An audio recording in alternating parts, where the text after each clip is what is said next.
Hello and welcome to this sit-down interview with Grace Morrison, a local singer-songwriter from Wareham, Massachusetts, here to talk about her newly released album, I Am the Apple.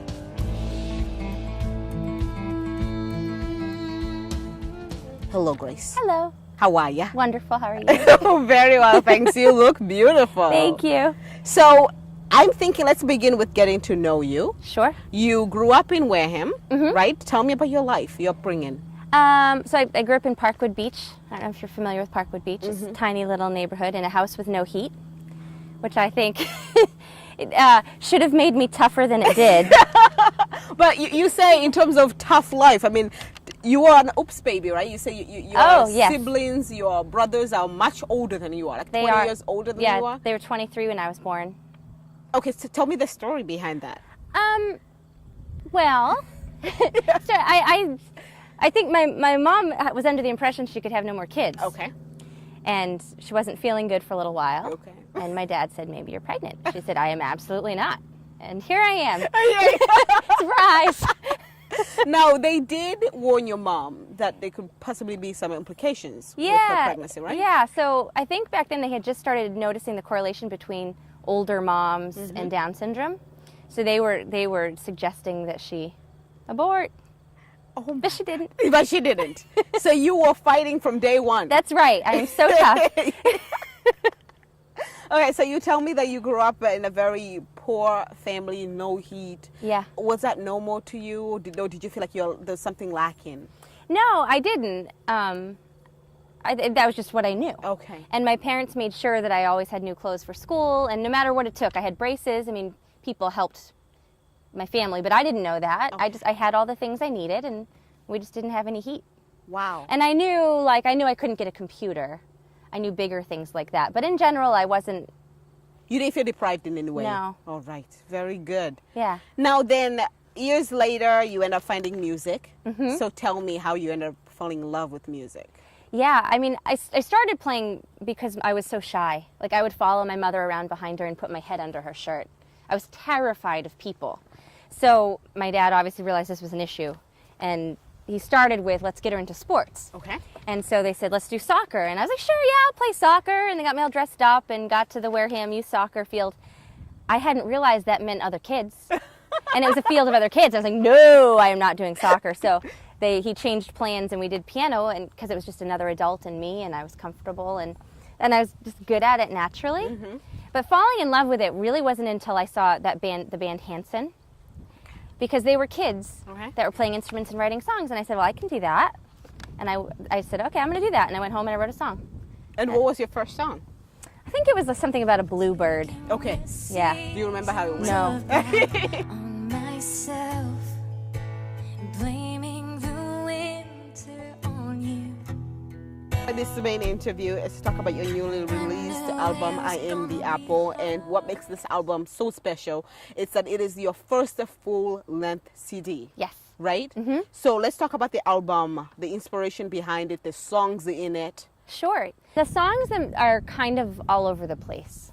So I think people who've heard me play for a long time are used to me singing about history, which is still on there, but there is a more personal aspect as well. Okay, and speaking of a personal aspect, this song called A Big Man, the Big Man, I think. Yes, Is it the yes. Big Man? Okay. It is. So I have a feeling, correct me if I'm wrong. Okay. Is that, okay, first of all, somebody you were involved with Yes. and ended up breaking your heart? Yes. Do they know you have a song about them?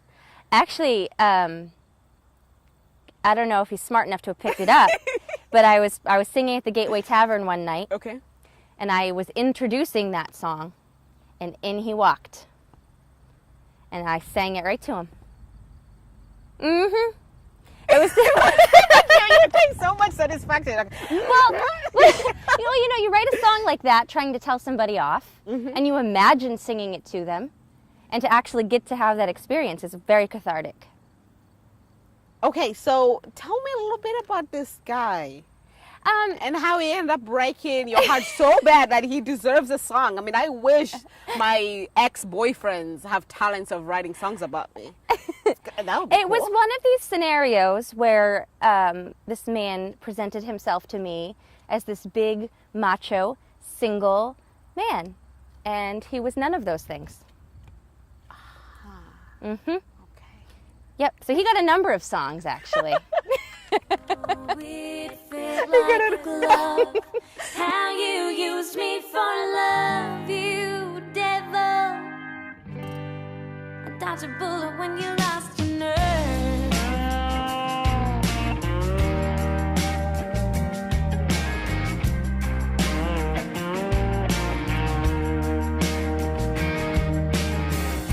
I'm better than a midnight ride.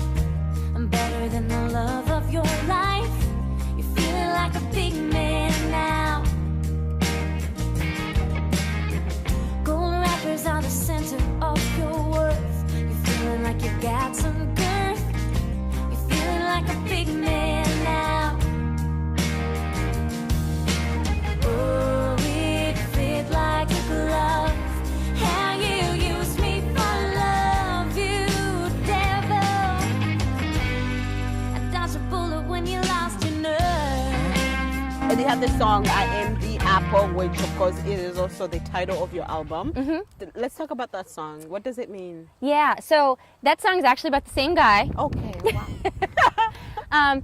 And honestly, I was trying to be kind of a tough guy. And the biggest threat I could come up with there was, well, if you were standing underneath an apple tree and I was the apple, I would fall on your head. Okay. But the idea, I titled the album that because it's a pretty versatile image, because you've got like the apple of my eye. Okay. And New York is the big apple. But it could also be like a rotten apple.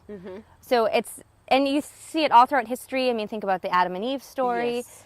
And it's everywhere. So it could mean anything. And you also you did a song about, I think, Bring Johnny Home? Yes, Okay, was that your uncle? it was. Okay, tell us Yeah. a little bit about that. Sure. So my uncle was a lifelong Wareham resident as well.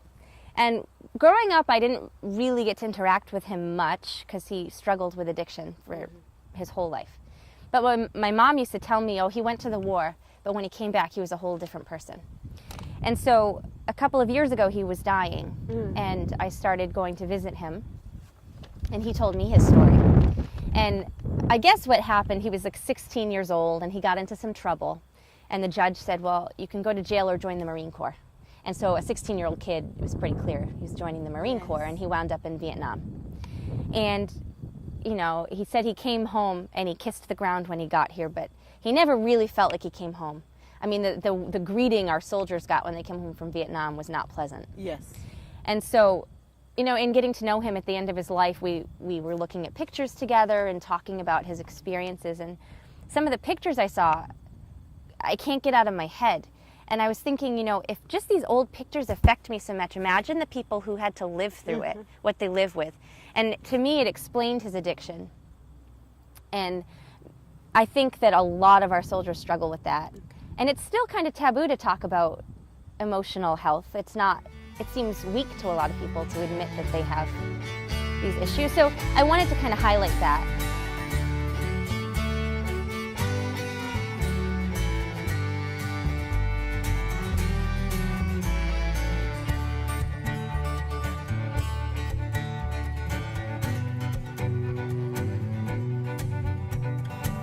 Stole a doctor's purse of pills.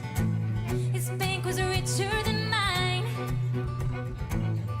Lock me up and said, you got a choice, boy. Your neck is mine. So we ride, we float to the highest hills and the lowest of lows. Now we're taking Johnny home to his house up in the mountains.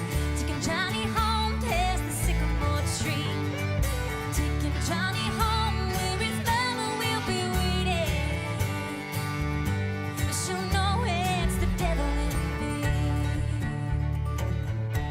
For what I've seen, like other musical covers, right? Especially nowadays, as a young artist or anybody really wanted to launch your career, as a woman, you find yourself like you have to use your body. Yeah. And I saw your album cover. No, just an apple, kind of like bullet going, you know, through it, and it's beautiful. But in my head, I'm like, wouldn't you go with like putting your With me? body out there, kind of talking about I'm at the apple, like holding it right there, kind of Yeah. making people stop and grab the CD. So I fight with that Okay. idea for a number of reasons. All right. Because I understand, like, when you're a performer, you have to present nicely, right? Like, you have to dress nice. But I find that people comment on my appearance, but they don't comment on the men that play with me. For whatever reason, these men get a free pass, and for women, it's a completely different thing. Like, we're held to a different standard visually. Yes. So there's that part of it. I didn't really want to give into that. But my brother is one of the main reasons I started writing songs. He kind of showed me how to do it, and he bought me all this equipment. And I remember every Thursday he'd pick me up from Wareham Middle School, and we'd go to Lindsay's, and we'd talk about music. And one day he said, you know, I hate when women, or not, he didn't say women, but when artists use their sex appeal on to sell a CD, because it should be about the content. And I never forgot that.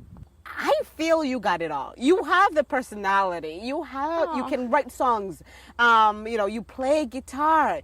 You sing so well. Thank you. So my question is, have you ever considered going to shows like America's Got Talent or The Voice? Have you considered such thing? I have. Okay. I have. I auditioned for American Idol years and years ago, but I think I don't consider myself a singer. You know what I mean? Like, I do what I do well, but I am more of a storyteller. I am fascinated by history and trying to tell stories of people who may not have had their stories shared before. Very good. So what's next for you? Well, we're going on tour in October and trying to plan out the rest of the year doing some bigger festivals and concerts. And I'm going to be at the Spire Center in Plymouth, which is an amazing concert venue. Okay. And really trying to take the next level up as far as the venues we play and Very good. traveling more. Yeah. It's really refreshing to see artists like yourself. Oh, thank you. Thank you. Adorable. Well, thank you so much for sitting down with me to talk about your music, your new album. Thank you. I'll go ahead and listen to more of it. Thank you. And for our viewers, for those who are interested in seeing Grace Morrison live, your next concert is going to be on September 16th, right? I have Saturday? September 16th at the Big E. Yes. September 17th, I'll be in Connecticut. But the one I would really love to get people to is November 10th at the Spire Center in Plymouth, Massachusetts. It's a beautiful venue. So to get more information about Grace Morrison, please visit her website, gracemorrison.com. Yes. Right? Thank you so much for joining us in this interview. I wish you a wonderful day. You tell her that you love her on the phone.